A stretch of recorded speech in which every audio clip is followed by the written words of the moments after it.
UP की राजधानी लखनऊ का नाम बदलने की मांग शुरू हो गई है और इसके लिए बीजेपी सांसद संगमलाल गुप्ता ने मुख्यमंत्री योगी आदित्यनाथ को चिट्ठी तक लिख दी है।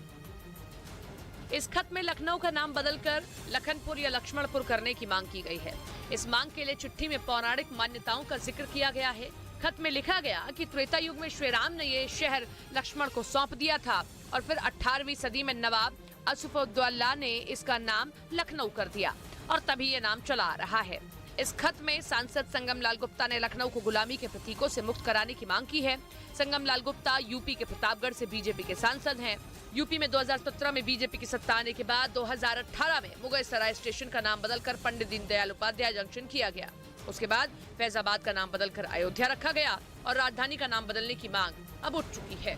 2017 में चीन की BRI परियोजना पर की गई प्रधानमंत्री की भविष्यवाणी सटीक साबित हुई, क्योंकि चीन ने इस परियोजना के नाम पर जिन जिन देशों को कर्ज दिया उनमें कई की आर्थिक हालत पतली हो चुकी है और वहां के लोगों के भूखों मरने की नौबत आ चुकी है। पाकिस्तान और श्रीलंका इसका जीता जागता उदाहरण है, जिन्हें चीन की BRI परियोजना ने बर्बाद कर दिया। उनकी अर्थव्यवस्था की कमर ऐसी तोड़ी कि वो ठीक से खड़े तक नहीं हो पा रहे। पिछले साल श्रीलंका में हुई हिंसा और इस समय पाकिस्तान में आटे और तेल को तरसते लोग इसी का सबूत है। चीन ने BRI परियोजना का जाल भारत के कई पड़ोसी देशों में फैलाया, जिनमें पाकिस्तान, श्रीलंका, मालदीव और बांग्लादेश जैसे देश शामिल हैं, जिन्हें चीन ने पहले कर्ज दिया और फिर कर्ज वसूली के नाम पर वहां के लोगों का खून चूस लिया। चीन की इस परियोजना पर भारत के प्रधानमंत्री ने पहले ही भविष्यवाणी कर दी थी, जो अब सटीक साबित हो रही है। भारत सरकार ने 13 मई 2017 को चीन की BRI परियोजना पर एक औपचारिक बयान जारी किया था, जिसमें साफ कर दिया गया था कि बुनियादी ढांचे के विकास के नाम पर चीन को भारत में घुसने की इजाजत नहीं मिलेगी। यानी प्रधानमंत्री ने उसी वक्त दुनिया को बता दिया था कि भारत चीन पर भरोसा नहीं कर सकता और उनकी वो भविष्यवाणी करीब 5 साल में ही सच साबित होने लगी। पहले श्रीलंका की लंका लगी, जिसके बाद पाकिस्तान भीख मांगने लगा। बांग्लादेश और मालदीव भी उसी राह पर चल पड़े।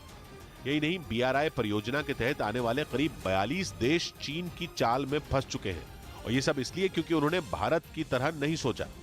राहुल गांधी के यूपी के CM योगी आदित्यनाथ पर दिए बयान पर सियासी घमासान छिड़ गया। उन्होंने ये बयान एक कार्यक्रम में दिया, जो कैमरे पर तो रिकॉर्ड नहीं हुआ, लेकिन खबर आई कि कार्यक्रम में राहुल गांधी ने योगी आदित्यनाथ के कपड़ों पर बात की और उन्हें ठग बोल दिया, जिसके बाद बीजेपी की ओर से उन्हें बिना देर किए जवाब दिया गया। कांग्रेस जिसका देश को ठगने का इतिहास रहा है। राहुल के बयान पर कई संतों ने भी नाराजगी जताई। इससे पहले राहुल के पुजारियों पर दिए बयान पर भी बवाल हो चुका है।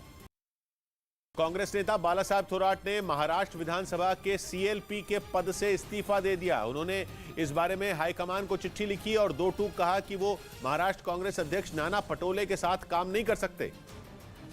न्यूज़ 18 इंडिया की web series FIR number 208 streaming now.